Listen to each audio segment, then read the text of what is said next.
tidak disebutkan nama dan identitas siapapun dalam percakapan ya Mas, karena ini saya naikkan ke konten YouTube.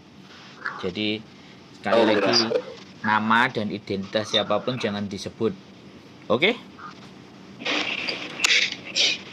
Bagaimana ceritanya? Ah, sih. Halo. Halo. Oh, iya, oke Mas. Nah, jadi gini Mas, saya seorang suami Mas. Hmm. Saya kerja di Bali, saya di Indonesia. Saya punya istri kerja di Singapura. Hmm. Kami punya 2 anak. Ya, kecil-kecil kan. Nah, jadi ceritanya gini Mas, dulu sebelum COVID saya masih kerja di Bali. Terus karena COVID saya pulang. Terus 2021 itu karena ya ekonomi saya waktu itu masih belum stabil lah, ya, seperti sebelum COVID. Istri saya ditawarin buat kerja di Singapura sama saudara. Saya berdua sih. Waktu itu saya nggak langsung oke. Saya minta waktu antara 1 minggu 10 hari buat apa namanya pertimbangin kan. Terus akhirnya karena suami istri terus apa namanya itu maksa biar bisa lah buat apa bantu saya. Oke, saya oke lah, nggak apa-apa, tapi saya cuma minta 1 kontrak waktu itu 2 tahun.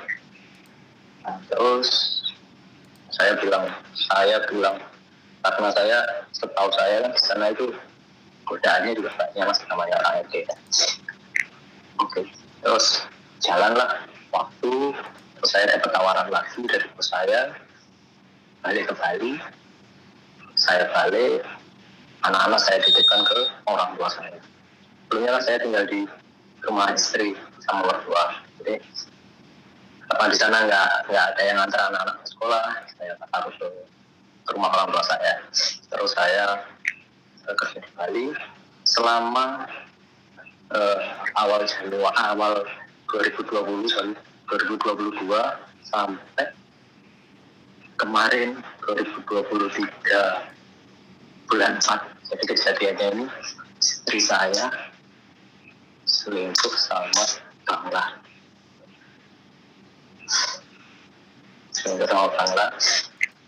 Saya tahunya itu di 2023 bulan 4, seminggu sebelum Lebaran.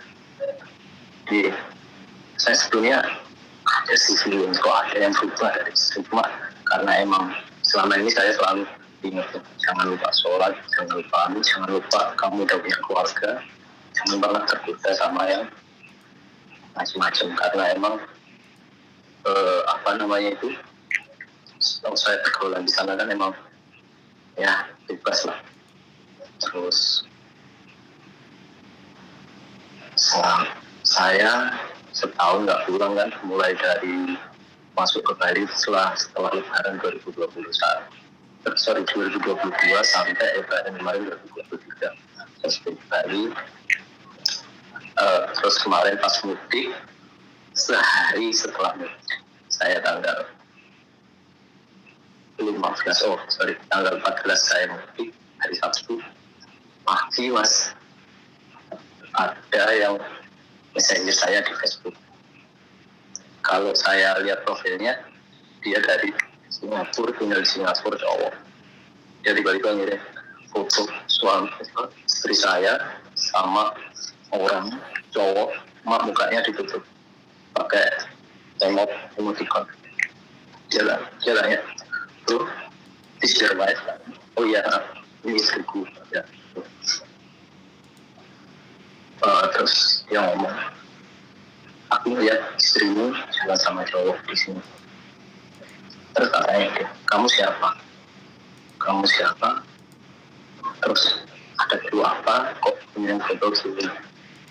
Pertama saya kira itu editan. Terus saya perhatikan lagi, Mas, oh enggak, itu bukan editan, ini asli foto istri saya. Terus dia ngomong banyak lebar, sampai akhirnya dia bilang, loh, aku nggak mau rusak rumah tanggamu, cuma mau ngingetin jaga istrimu baik-baik. Langsung tak gini, kamu nggak mau ngurus rumah tanggaku, tapi kamu masuk ke dalam rumah tanggaku, kamu hancurin semuanya. Aku tahu kamu pasti cowok yang dekat sama istri, tidak dari itu mas. Akhirnya semua fotonya tak download, tak simpan di HP-ku. Kejadiannya waktu itu aku baru mau sholat subuh di rumah orang tua aku, jadi aku nggak langsung pulang ke rumah mertua, aku masih mau jemput anak-anak ya. Aku udah pikiran udah plan, aku WA istriku jam 4 pagi, tak WA semua, tak kirim semua datanya. Ini siapa? Ini kamu kan? Kok kamu tega di belakangku kayak gini? Nggak diam, nggak dibalas, mungkin dia lagi tidur. Begitu dia bangun, cuma dibaca aja. Tak kirim voice note aku. Kamu kok nggak baca? Kok nggak balas? Kok cuma langsung WA aja? Aku butuh penjelasan. Dia cuma bilang, apa yang mau dijelasin? Kamu lihat di foto itu siapa? Gue bilang gitu. Akhirnya aku pilih segini, sekarang kamu maunya gimana? Kamu mau terus atau mau pisah? Karena aku waktu itu benar-benar udah nggak bisa, aku benar-benar nggak bisa mikir apa ini gimana ini, karena aku benar-benar orang yang udah tak jaga, tak berjuang sebetulnya kok bisa. Sedangkan aku maaf, selama istriku kerja di Singapura, sepeser pun aku nggak pernah minta uang dia. Dia kirim berapapun pasti nggak kasih lihat ini rinciannya, ini rinciannya. Jadi dia kerja cuma emang buat dirinya, sama dia pengen renovasi rumahnya di sini, di rumah ibunya, rumah mertua. Oke, semuanya tak kasih, dia juga masih tak kasih bulanan. Ya pokoknya gimana sih nafkahnya suami dan istri. Akhirnya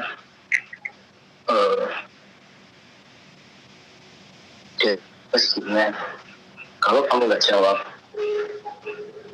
nah anggap kita udah nggak ada apa-apa. Dia tak bilang gitu. Terus akhirnya dia voice note, dia bilang, aku nggak tahu aku mesti gimana, aku salah banget, aku minta maaf aja nggak cukup.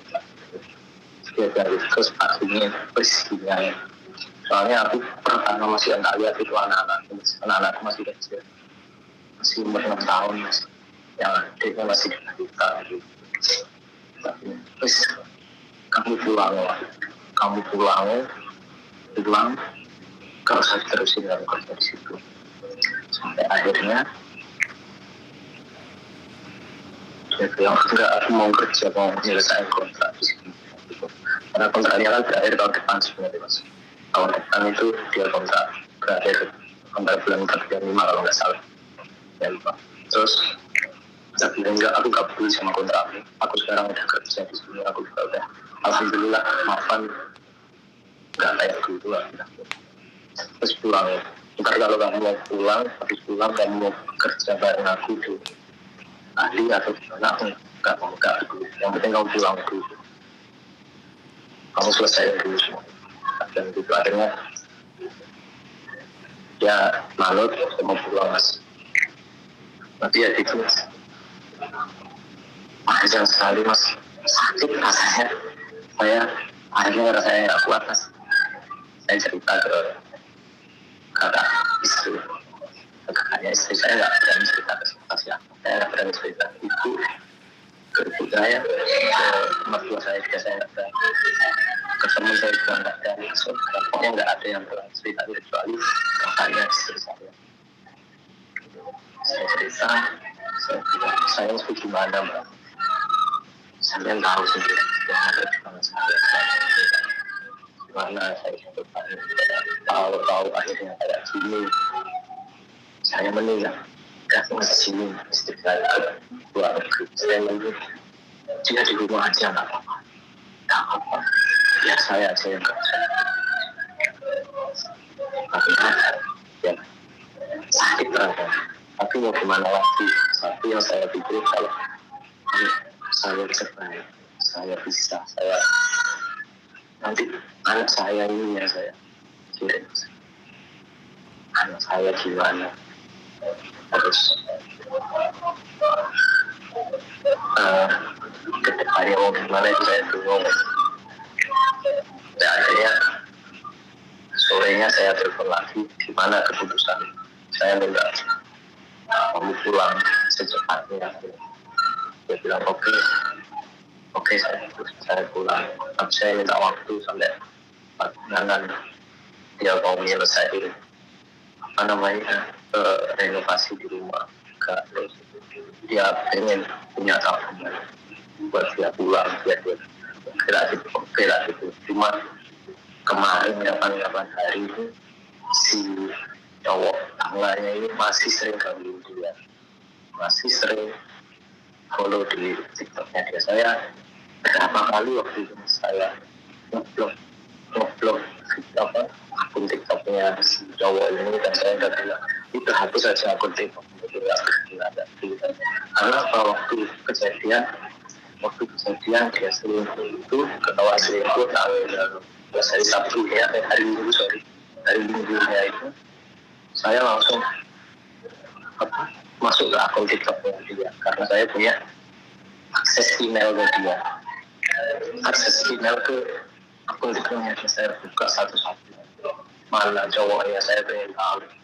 Ternyata ya itu udah tahu, udah lihat chatnya ya. Sakit mas, asli sakit. Kita tanyain, kamu udah berapa lama kamu sama orang ini? Apa aja yang udah kamu lakukan? Dia bilang dia udah 5 bulan sama orang. Sebenarnya dia udah mau putus lama karena gak enak, tapi dia diancam mau disebarin foto-fotonya sama si cowoknya itu. Dan kamu goblok sekali, kamu istri itu kurang apa, hidupmu kurang apa, kamu udah punya suami yang mau tanggung jawab sama kamu. Ayo kamu punya mertua yang peduli sama kamu, punya semua. Kenapa kok kamu bisa ngelakuin itu? Aku cuma itu yang kamu sekarang ya penderitaannya.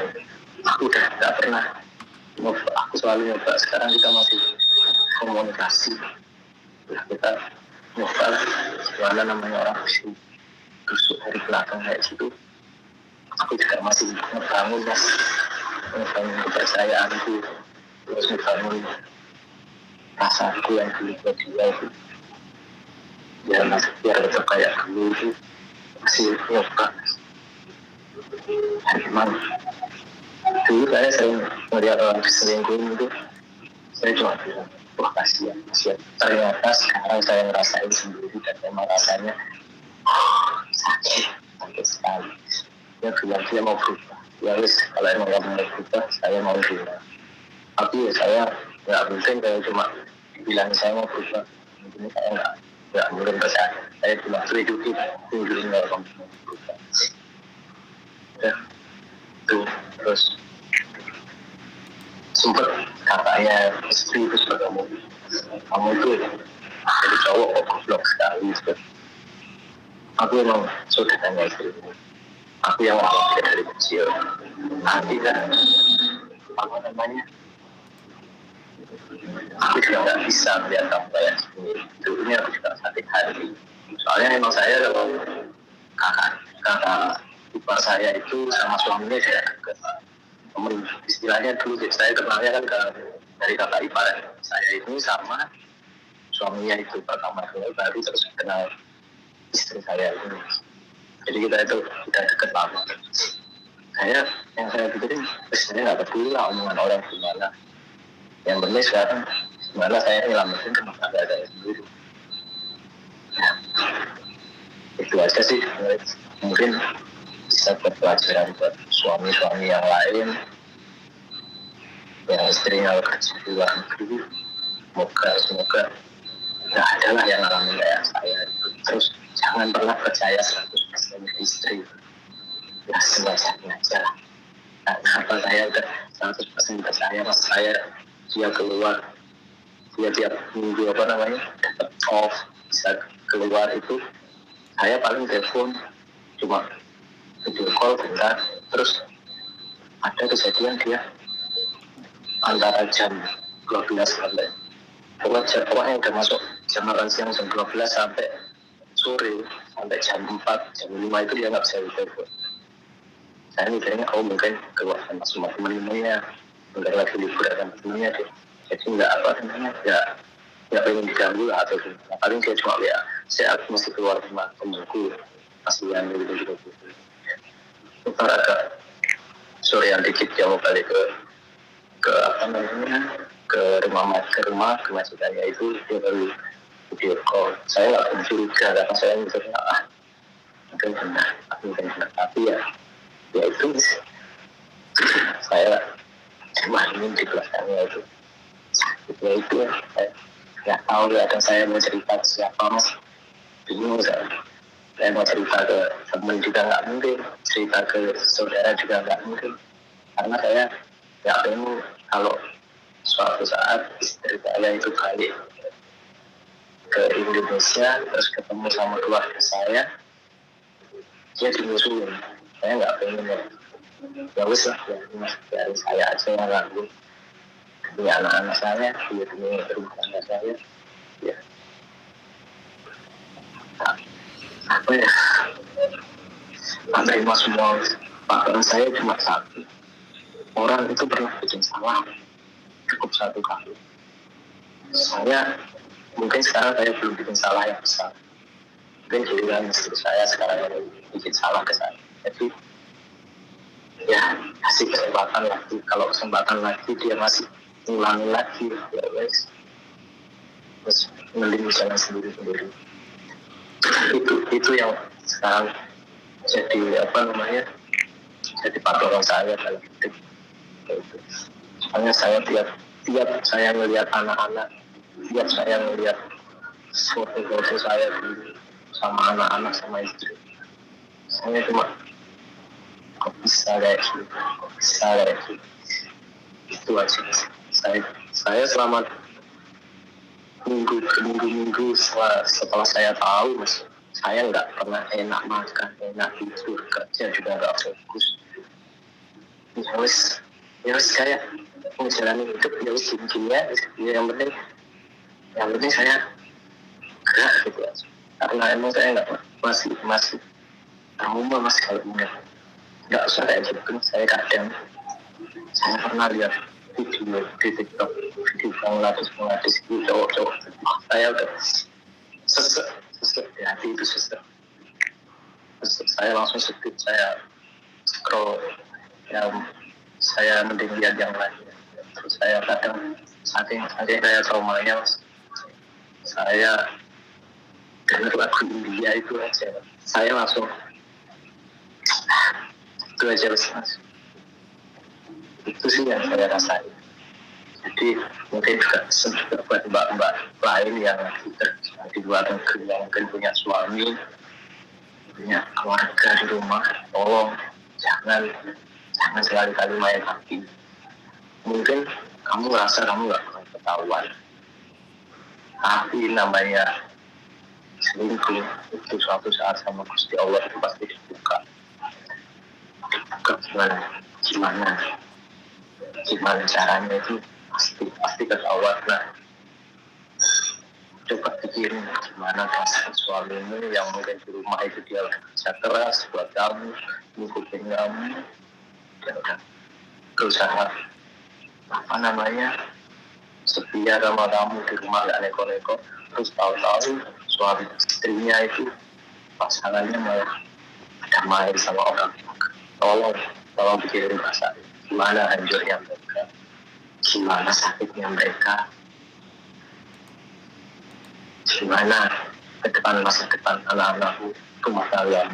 Jangan sampai kok kamu doang ngejar nafsu yang nggak bakalan ada habisnya, terus kamu orangin semuanya.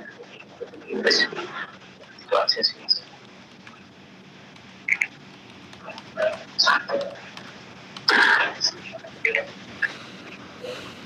Halo? Halo? Halo. Sudah? Ya. Halo. Halo, denger nggak saya ngomong? Ya, halo. Udah, Mas. Oh, Cukup saya cerita. oh. Nggak, nggak perlu ditanggapi kan, cuman minta didengerin aja toh. Iya, saya cuma pengen dengerin aja, Mas. Soalnya Oke. saya nggak tahu saya mau cerita ke siapa. Iya, iya, iya. Ya cerita ke Mau, saya aja sudah nggak apa-apa. Dan sudah saya ya, dengerin tapi ya. kalau Mas yang mau ngasih saran, ya nggak masalah. Mungkin bisa sedikit meringanin saya. Karena saya nggak tahu saya mesti gimana sebenarnya, saya nggak tahu. Ya saya nggak panjang sih, ya nggak lebar juga. Karena yang cerita cuma satu sisi, jadi saya nggak bisa judgement dan underestimate ya. Tapi saya cuman Iya, karena yang cerita sampean ya aku memandangnya dari sudut sisi sampean saja, nggak usah dari sudut sisi yang sebelah sana. Kalau saya cuma satu iya. begini, dalam hidup saya nggak pernah di dunia ini, saya nggak akan pernah punya hak milik dalam apa yang ada di muka bumi ini. Langsung tak geber begitu aja secara besar. Saya nggak pernah saya menghilangkan perasaan hak milik apapun yang ada di muka bumi ini. Termasuk istri, termasuk anak, termasuk ibu, termasuk bapak, termasuk saudara, termasuk uang, termasuk rumah, termasuk apapun. Karena semakin saya ngerasa itu hak milik saya, maka ketika aku kehilangan, maka perih, Mas Bro. Seperti yang sampai ngomongin.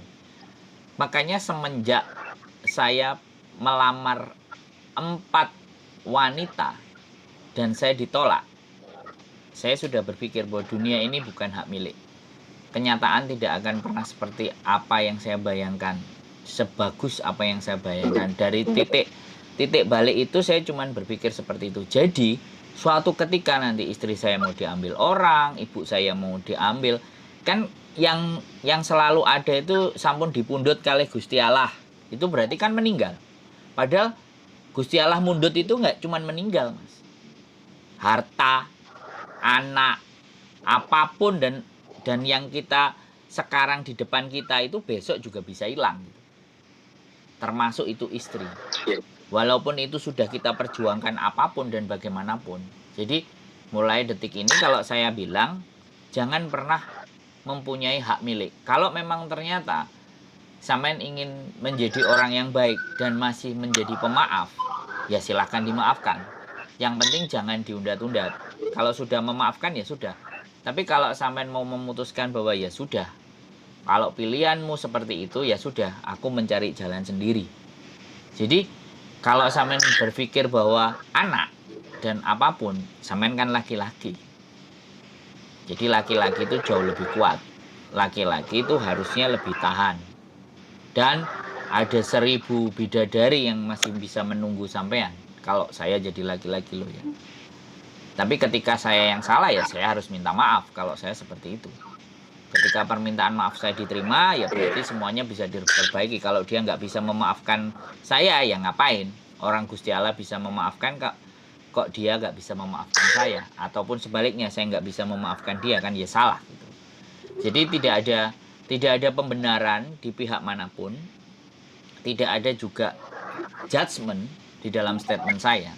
Tapi satu hal bahwa semua yang ada di muka bumi ini bukan hak milik, tapi hanya hak pakai. Selama masih bisa kita pakai, kita pakai. Kalau sudah nggak bisa kita pakai, ya sudah. Berarti memang sudah tidak layak untuk kita pakai lagi. Pikiran saya selalu positif begitu aja, Mas. Kalau sampean bertanya sama saya merasa sakit dan semuanya, ya semua manusia pasti akan pernah merasakan sakit. Karena memang sakit dan kesenangan itu jalannya beriringan. Cuman terkadang kita lebih fokus ke rasa sakitnya, bukan berfokus kepada rasa syukurnya. Walaupun sampean disakiti istri, walaupun sampean diselingkuin, walaupun sampean ada itu, tapi sampean masih bisa bernafas kan? Coba kalau sampean ngelihat orang di rumah sakit yang sesak nafas harus pakai oksigen, berapa dia harus bayar? Jadi cara berpikir kita itu kita alihkan ke hal yang sifatnya positif. Masih ada yang menderita dibandingkan saya kalau cuma diselingkuhin sama istri. Dulu saya ketika gagal menikah ya gara-gara ya sama ya masih pacaran saya sudah belain apapun, ternyata dia lebih jalan sama kebetulan ya orang yang punya pekerjaan lebih layak dibandingkan saya. Ya rasanya pahit Mas, sakit, tapi hari ini saya tertawa dan saya berdamai. Semenjak setelah itu, Halo. halo, Sorry masih mas, putus-putus suaranya kan ya. sekarang masih dengar nggak? Oh udah, masih. Udah. Jadi ya udah, nggak apa-apa. Saya juga pernah sakit, sampean juga sakit. Kita semuanya manusia berasa sakit. Tapi yang kita pikirkan bukan rasa sakitnya. Kalau kita jatuh 10 kali, maka kita harus bisa bangkit 20 kali. Kita hancur 5 kali, kita harus bangun 10 kali.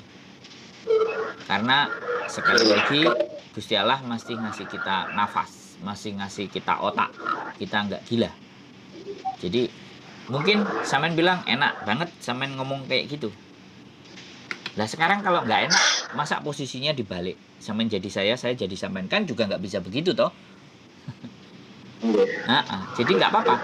Kalau menurut saya, sampean yang laki-laki, sampean punya pilihan, sampean punya kesabaran, sampean punya keikhlasan, sampean juga bisa memutuskan.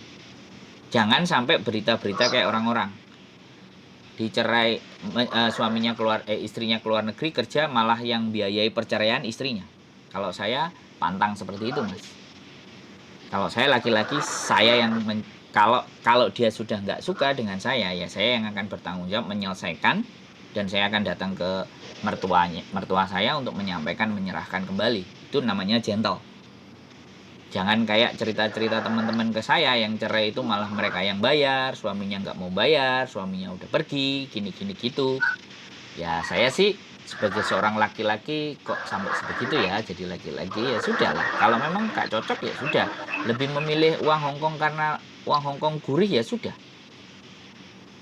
Jadi nggak ada masalah. Uang Singapura gurih ya nggak apa-apa, dipilih aja, silahkan dipilih karena kehidupan memang pilihan. Anak ya udah sampean besarkan. Wong toh sampean juga bisa punya kasih sayang. Jadi jangan juga kalah. Kalau laki-laki bisa mendidik anak, buktinya Deddy Corbuzier kan bisa membesarkan anaknya. Nah, kita ngambil contoh sederhana aja. Deddy Corbuzier bisa nyayangi anaknya. Anaknya bisa lengket sama bapaknya. Bukan harta kok yang membuat seseorang anak itu interesting kepada orang tuanya, tapi bagaimana orang tuanya menyayangi dia, memberikan perhatian dia setulusnya. Nah, itu. Nah, apakah ketika sampean jadi bapak sampean sudah siap seperti itu? Jadi seperti itu. Oke, bentar. Istri saya nelpon, Mas. Jadi istri saya tak angkat dulu. Nah, habis itu sampean jangan matiin ya, jangan matiin. Tak angkat dulu sebentar istri saya. Ya, lo. Halo? Ya, habis ini ke situ. Sama sekalian pulang. Tak bawa jupuk loh. Iya, sekalian pulang ya, aku tak ngonten. Sekalian awakmu pulang ya, kamu gak gelem ya tak jupuk mari ngene. Saiki tekan di. Yo jek ngonten.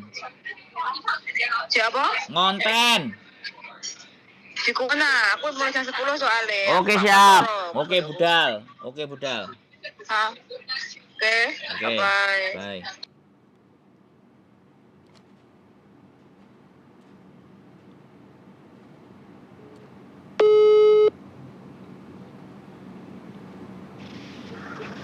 Yuk, halo. Oke Mas, jadi istri saya minta dijemput, ya nggak tahu apa, ya kayak gini lah namanya. Punya istri kan, ya kayak gini, minta ini minta itu. Makanya saya juga kalau misalnya udah jauh-jauhan ya udah selesaiin aja gitu, nggak usah ruwet-ruwet. Deket aja kadang-kadang ya ruwet, apalagi jauh kan seperti itu kan. Jadi semangat buat sampean, sekali lagi terima kasih atas cerita sampean. Kalau ada keresahan, ada kegalauan, ada kekalutan, cerita aja ke saya, muntahkan ke saya semuanya. Karena saya orang yang sangat tidak ada hubungannya dengan sampean. Nggak apa-apa. Jadi sekali lagi saya yang sangat berterima kasih karena sampean mau berbagi, mau bercerita dengan saya. Ketika seseorang mau bercerita dengan saya, bukan saya yang hebat, tapi karena orang itu percaya dengan saya. Kalau saya lebih menilai seperti itu. Sampean tetap semangat. Saya mohon maaf kepotong. Jadi karena istri minta dijemput, jadi saya mohon maaf. Sekali lagi saya mengucapkan terima kasih. Mudah-mudahan sampean ada serawung. Kalau memang masih jodoh ya kembali akur lagi. Kalau memang nggak jodoh dan jalannya sudah memang harus seperti itu ya sampean yang tegar bahwa di luar sana ada sesuatu yang lebih menarik. Di luar sana pasti masa depan itu akan jauh lebih baik ketika kita menanggapinya dengan baik. Jangan pernah berlarut-larut, tetap semangat demi masa depan dua buah hati sampean, dan kebahagiaan sampean di masa mendatang jangan dipertaruhkan hanya dengan hal-hal yang tidak penting. Masa depan anak, 2 anak, dan sampean sebagai seorang bapak yakin nanti bisa menggantikan nyarikan ibunya 2-3 lagi itu bisa, atau kembali ke ibunya yang lama dan sampean lebih bahagia itu bisa. Jadi nggak usah khawatir, saya tetap jadi wong ganteng sak dunyo, sampean tetap jadi ayah yang hebat dengan 2 anak. Kalau perlu berikan kasih sayang lebih, dan tanamkan dalam diri sampean bahwa walaupun mereka tidak akan tanpa ibunya, sampean masih bisa menyanggupi, sampean masih bisa menafkahi. Kalau ataupun jodoh dengan ibunya ya syukur, masih dilanjutkan. Itu saja ya Mas Bro, sehat selalu. Sekali lagi mohon maaf, sehat selalu. Kapan waktu kalau mau disambung silahkan. Kalau saya bisa ngangkat ya saya angkat, kalau lagi sibuk ya kayak gini ceritanya. Sehat selalu buat sampean ya Mas. Gitu aja. Matur sembah nuwun, sehat selalu, bahagia buat sampean. Keep stay tune my YouTube channel. Terima kasih Mas. See you next video. Bye bye. Assalamualaikum. Bye bye.